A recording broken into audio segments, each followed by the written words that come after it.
Amém? Vamos à mensagem? Vocês estão prontos para ouvir? Digam amém. Abra sua Bíblia, por gentileza, na Epístola de Paulo aos Romanos. Nós vamos ler o texto escolhido como base para o tema deste encontro.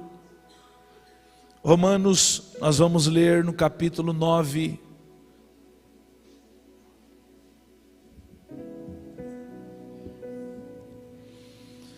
o versículo de número 27. Eu vou pedir a gentileza do meu amigo sonoplasta, se ele puder me dar um pouquinho mais de retorno, eu ficarei muito feliz e prometo que não vou gritar muito, tá?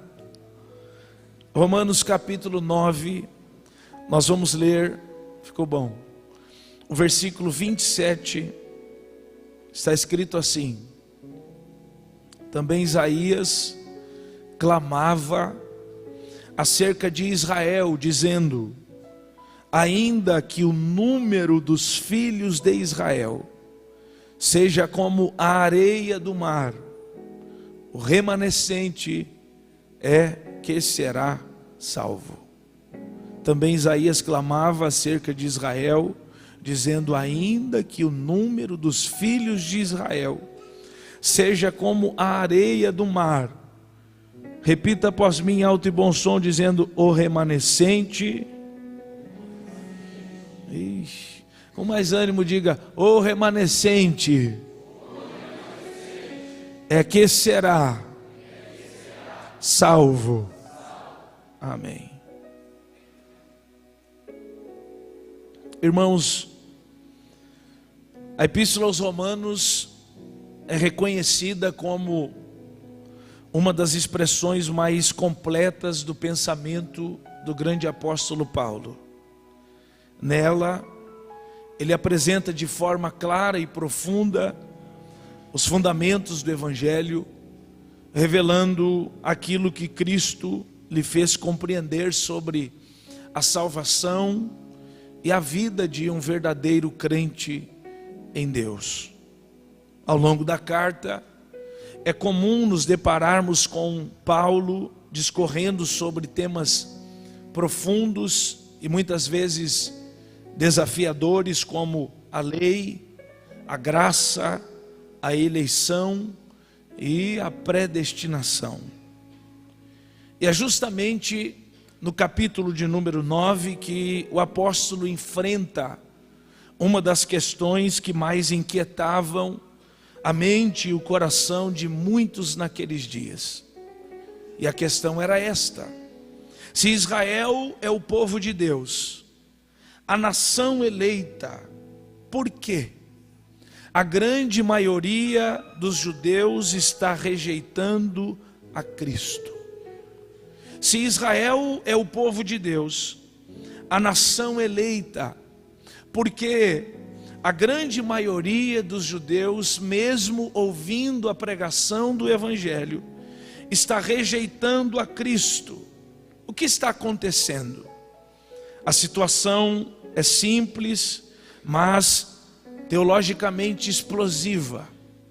O Evangelho estava avançando entre os gentios e sendo rejeitado por grande parte de Israel. Ou seja, aqueles que não eram povo estavam crendo, enquanto os que eram povo estavam rejeitando. E isso gerou uma questão séria, uma crise séria.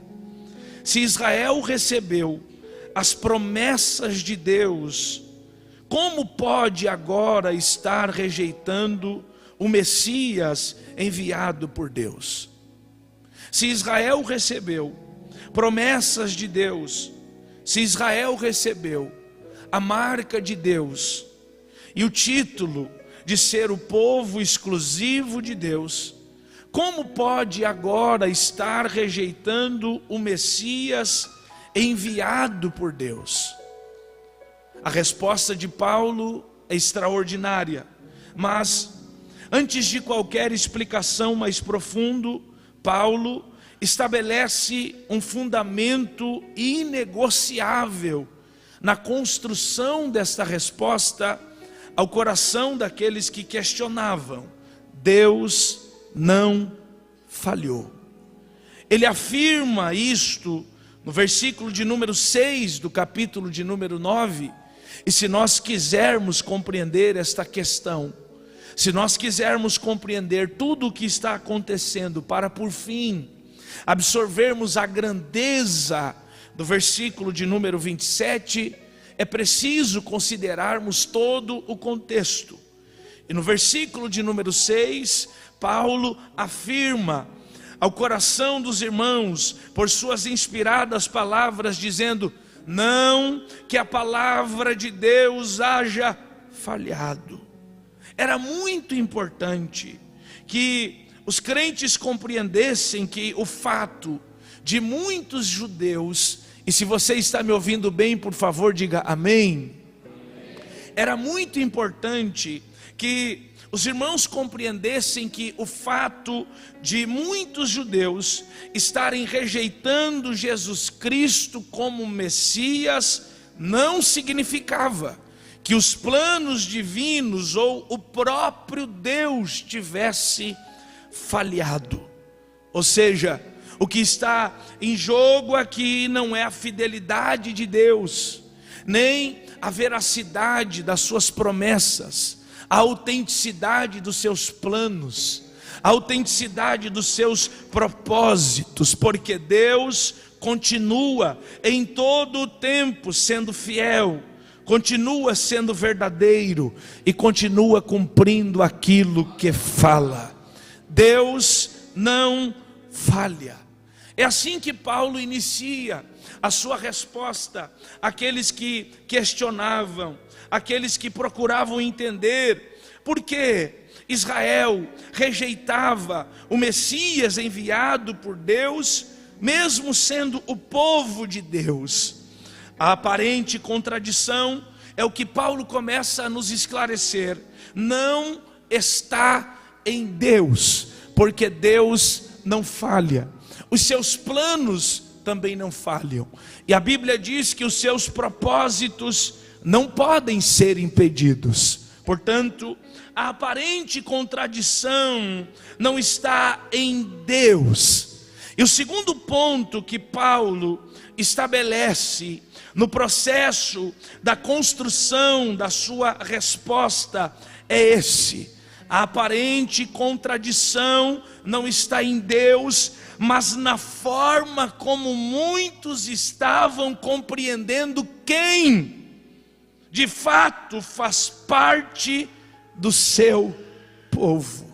Por isso, ainda no versículo 6, ele diz: não que a palavra de Deus tenha falhado.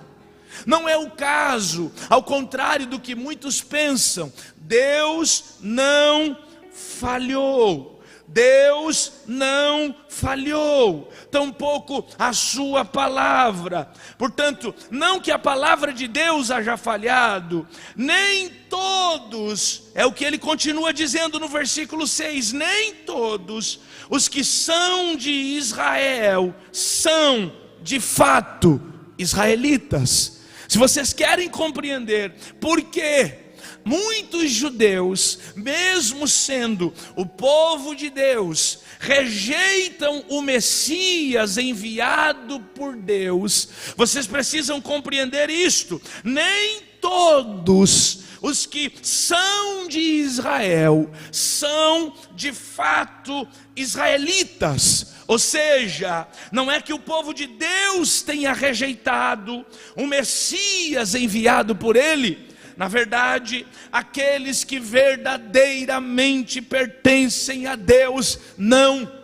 o rejeitaram, eles o aceitaram, eles o abraçaram, eles creram nele. E é justamente sobre esses que creram, sobre esses que abraçaram o Messias, o Cristo enviado por Deus, que a promessa de salvação se cumpre, que a promessa de salvação se concretiza. Paulo está aqui citando um texto profético do Antigo Testamento, o texto que está no livro do profeta Isaías, no capítulo 10 e versículo 22, e esta é a promessa salvífica que Deus cumpre no seu povo, a partir daqueles que decidiram crer no Cristo, no Messias e no Salvador que Ele enviou. O texto diz: ainda que o número dos filhos de Israel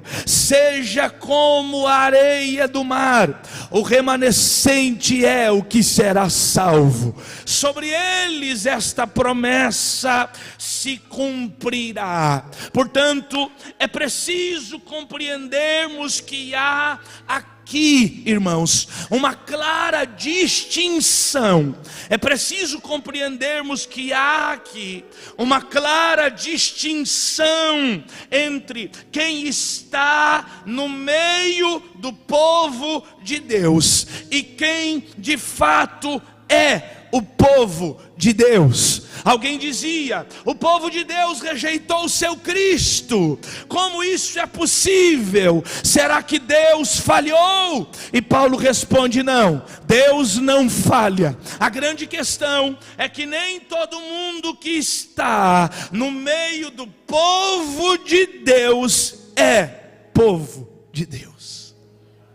E esta sempre foi uma estratégia do inferno, colocar todo mundo na mesma sacola. Esta sempre foi uma estratégia do diabo, colocar todo mundo na mesma sacola. Ímpio e justo, santo e profano, joio e trigo, mas Deus não falha. Eu vim nesta noite, sob a autoridade do Espírito de Deus, dizer a esta igreja que Deus não falha. Deus conhece quem são os verdadeiros. Deus conhece quem são os verdadeiros. Deus considera aqueles que são fiéis. Você pode dizer glória a Deus por isso? Se você puder, faça um pouco mais. Me ajude educadamente, dizendo para o seu vizinho: Deus não falha, Deus conhece os que verdadeiramente são seus. Faça isso. Deus não falha, Deus conhece os que são verdadeiramente seus. E eu preciso, irmãos, me utilizar da autoridade profética que emana desta palavra nesta noite, para dizer que este será um tempo de ajuste. Eu preciso me utilizar da autoridade profética desta palavra para dizer que este será um tempo de ajuste. Deus vai mostrar quem é quem. Deus vai remover máscaras de muita gente que está entre nós, mas não é dos nossos. Parece de Deus, parece fiel, parece santo, parece cheio, parece firme, parece, mas na verdade não é. Parece que é trigo, mas na verdade é joio. Levante a sua mão direita para receber esta palavra, por gentileza. Deus vai ajustar a sua noiva, porque está chegando o dia do grande encontro. Este será um tempo de ajuste. Este será um tempo em que Deus tratará da nossa realidade espiritual, tratará com quem nós somos de fato, quando as luzes do templo se apagam, quando as câmeras desligam. Deus vai tratar com a nossa realidade espiritual. E não se assuste, porque muita coisa ainda vai aparecer nesse tempo. Deus vai sacudir o tapete da igreja brasileira.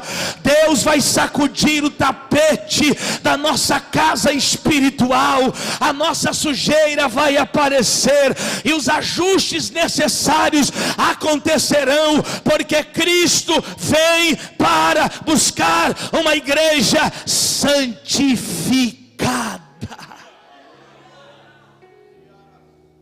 Este é um tempo em que Deus já está agindo. Este é um tempo em que Deus já está fazendo, em que Deus já está se movendo neste sentido. Mas Paulo diz que em meio à multidão, em meio a Israel, Deus tem o seu Israel. Em meio ao povo, Deus tem o seu povo. Em meio aos muitos filhos, Deus tem os seus filhos. E Paulo se utiliza aqui dessa expressão extraordinária, que é a expressão remanescentes. Deus tem os seus remanescentes. Deus nunca trabalhou com quantidade. Deus não precisa de muita gente. É por isso que o texto profético de Isaías diz: ainda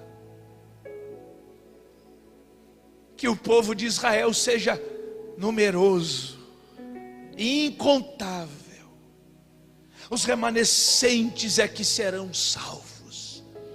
Deus não precisa de muita gente. Deus nunca trabalhou com quantidade. Deus valoriza a fidelidade.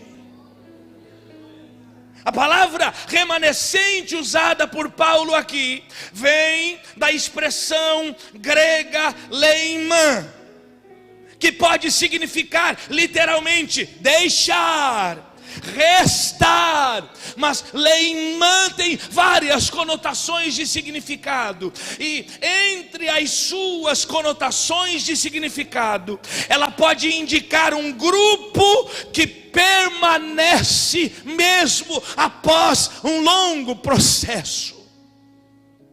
Leimã pode fazer referência a uma sobrevivência que não é acidental, não é por sorte, mas intencional. Leimã pode querer dizer, pode se referir a um propósito e a um objetivo que é contínuo, preservado dentro de um cenário onde houve ruptura, onde houve quebra de aliança. Na versão grega do Antigo Testamento, na Septuaginta, o conceito de remanescente aparece frequentemente ligado a uma expressão hebraica que carrega a ideia de um povo que permanece fiel, mesmo manifestações dos juízos de Deus. Portanto, é plenamente possível definirmos o que é e quem são os remanescentes nos termos do tema desta festa: resistir, sobreviver e permanecer. Os remanescentes são aqueles que resistem.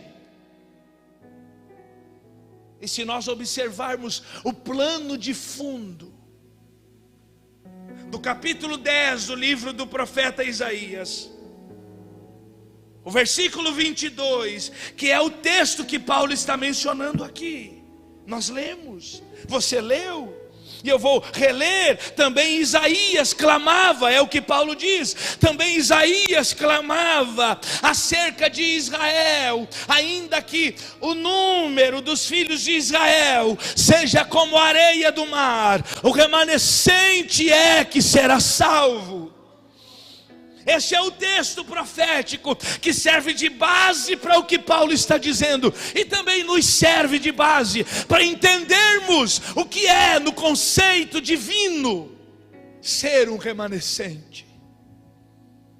Os remanescentes são aqueles que resistem, mas no plano de fundo do livro do profeta Isaías, justamente neste texto do capítulo 10 e versículo 22, o remanescente é aquele que resiste a um período específico. ele resiste a períodos de apostasia. Ele resiste a períodos de abandono da fé. Ele resiste a períodos de esfriamento espiritual. Ele resiste a períodos onde a vida espiritual se esvai. Períodos onde a glória de Deus é trocada pelos prazeres carnais. Períodos em que os valores de Deus são trocados pela falta de valores, como se isto fosse liberdade. Nesse contexto, os remanescentes são aqueles que resistem a esses períodos. São aqueles que resistem a estas fases e a estas etapas. No contexto de Isaías 10:22, a nação de Israel é numerosa como a areia do mar. E na verdade isto era parte intrínseca do plano estabelecido por Deus sobre Israel, na promessa feita a Abraão. Deus disse a Abraão: sai do meio da tua terra, dos teus parentes, vai para um lugar que eu te mostrarei. Se tu aceitares esse desafio, serei contigo, te abençoarei, e te abençoarei tanto que te darei filhos, tantos filhos que eles serão incontáveis, como incontáveis são as estrelas. Abraão creu, Deus cumpriu a sua promessa. Séculos depois, no contexto do ministério profético de Isaías, a nação é numerosa como a areia do mar. Isso era parte inerente do plano que Deus havia estabelecido, mas espiritualmente eles estavam falidos. Espiritualmente eles estavam terminados, acabados.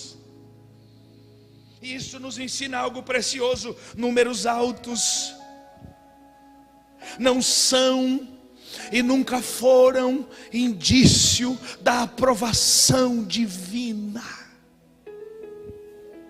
Deus não se impressiona com multidões. Deus não se move com os movimentos que movimentam as massas.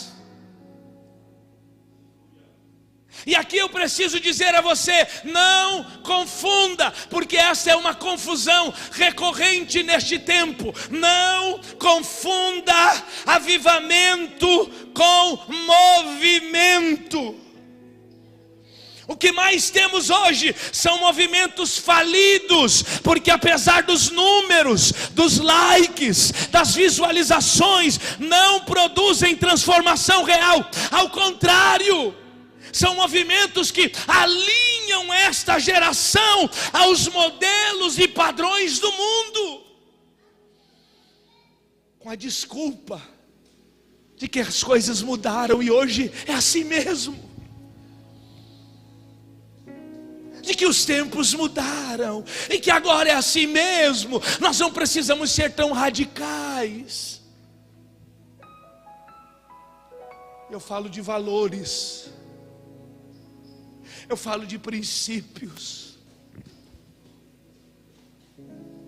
Movimentos falidos que alinham esta geração aos modelos e padrões do mundo. E eu fiz muitas anotações aqui esta tarde enquanto eu estava pensando. Congressos cheios, mas corações vazios. Templos cheios, mas vidas secas.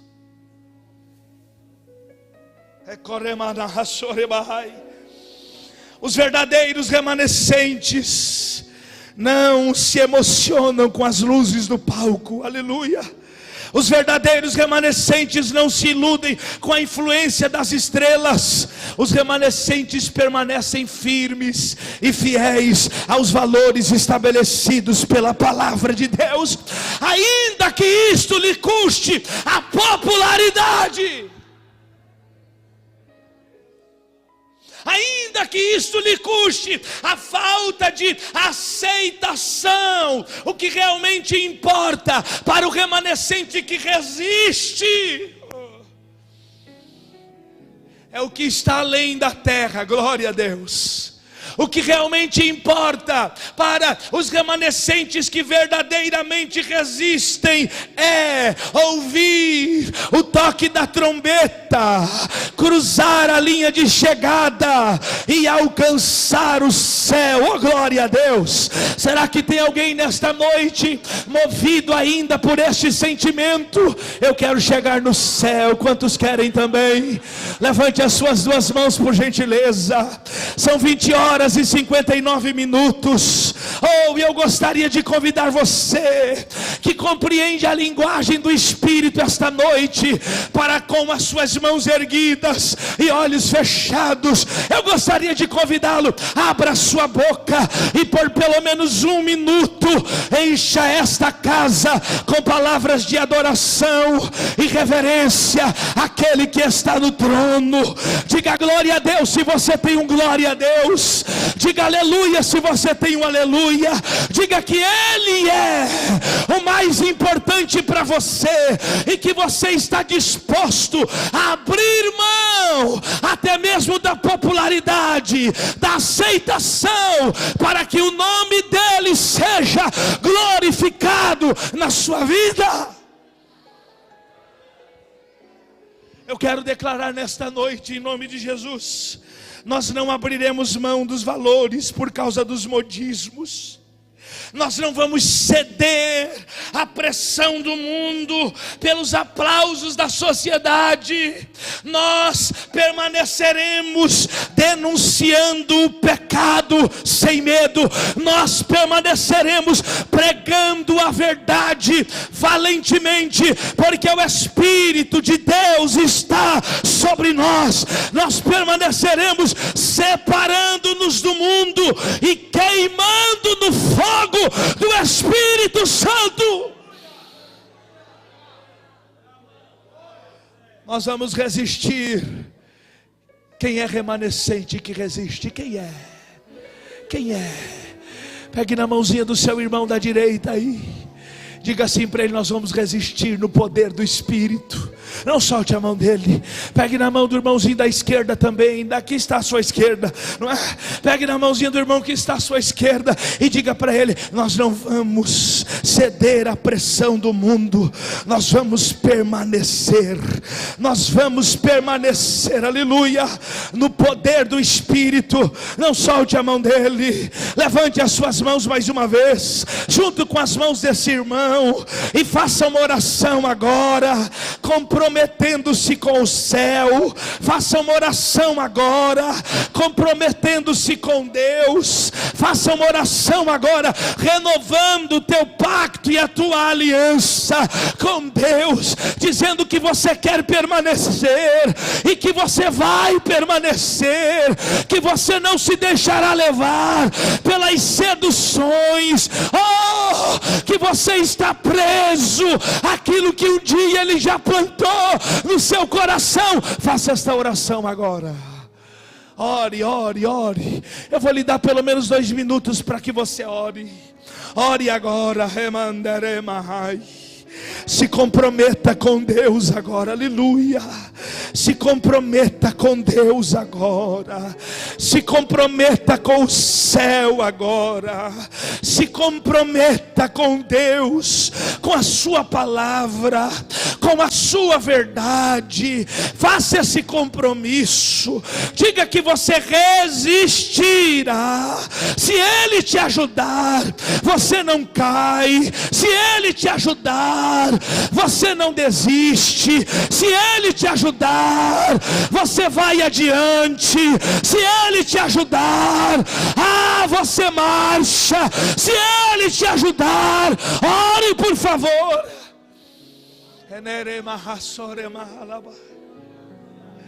Nos ajuda, Espírito Santo. Ajuda esta geração, aleluia. Ajuda esta geração. Ajuda esta geração. Esta não será a geração do fracasso espiritual. Não será a geração do fracasso da igreja. Não será a geração dos escândalos. Não será a geração, não será a geração mais libertina de todos os tempos. Não, Senhor, nós rejeitamos estas declarações do inferno. Nós rejeitamos estas declarações do inferno e declaramos em nome de Jesus que esta geração viverá o maior avivamento de todos os tempos. Declaramos que esta geração viverá o maior avivamento.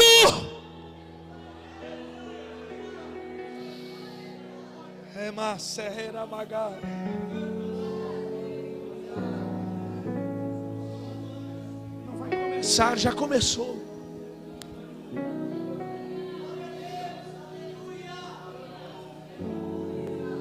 Já começou. Já começou, aleluia. Todos os finais de semanas, por onde eu passo, eu tenho percebido há uma fagulha desse avivamento acendendo nos corações.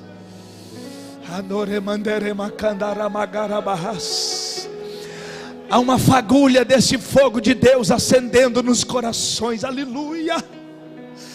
Há uma fagulha, eu estou vendo. Não, irmãos, eu não falo de um avivamento de movimentos, não. Eu falo de um despertar nos corações, oh glória. Eu falo de um despertar nos corações. Eu quero em nome de Jesus, eu quero em nome de Jesus profetizar. Você viverá isto na sua espiritualidade. A partir desse final de semana, Deus acenderá em você um fogo que não se apagará. Nós vamos resistir. Nós vamos sustentar.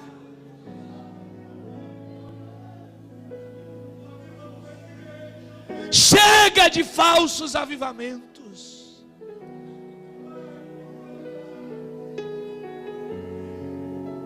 Chega de falsos avivamentos.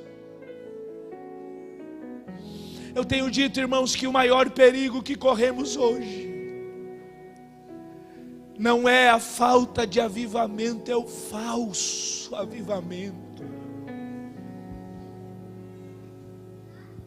É o avivamento que termina quando a festa termina. É o avivamento que acaba quando as luzes desligam. É o avivamento sem firmeza. É o avivamento da vibe.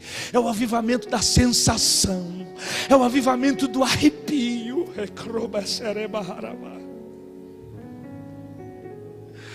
Eu estou cansado de falsos avivamentos. Eu não quero arrepio, eu quero a presença dele.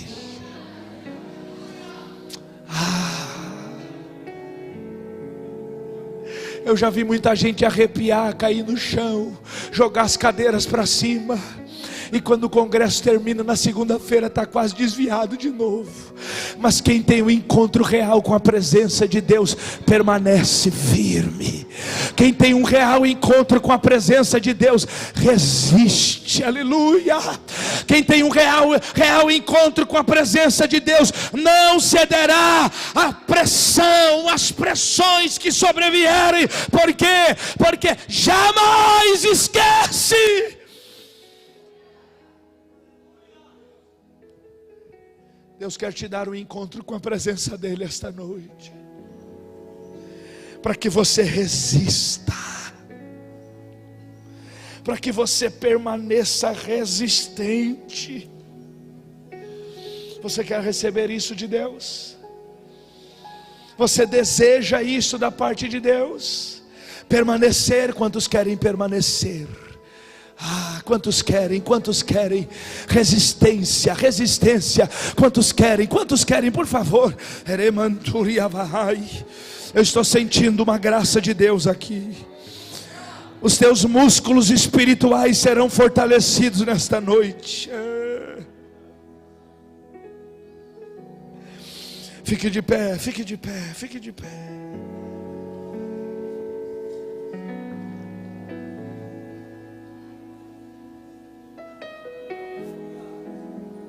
Pegue na mão de quem está ao seu ladinho aí. Nós precisamos orar, irmãos.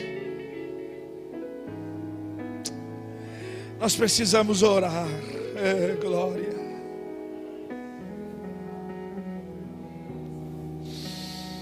Nós precisamos rever a nossa espiritualidade.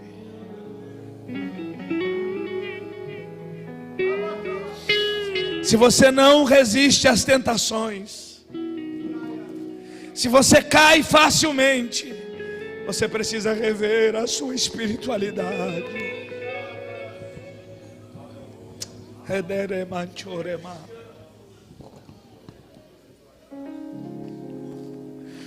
De mãos dadas com seu irmão aí, feche os seus olhos. E nós vamos fazer 3 coisas. Primeiro, de mãos dadas com seu irmão, você vai orar por si agora.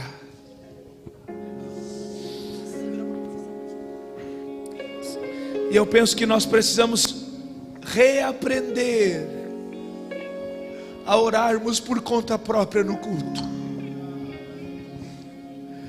Por isso você vai orar por conta própria e agora por ti, pela tua espiritualidade. Feche os teus olhos e comece a orar agora. Ore, ore, ore, ore, ore, ore, ore, ore.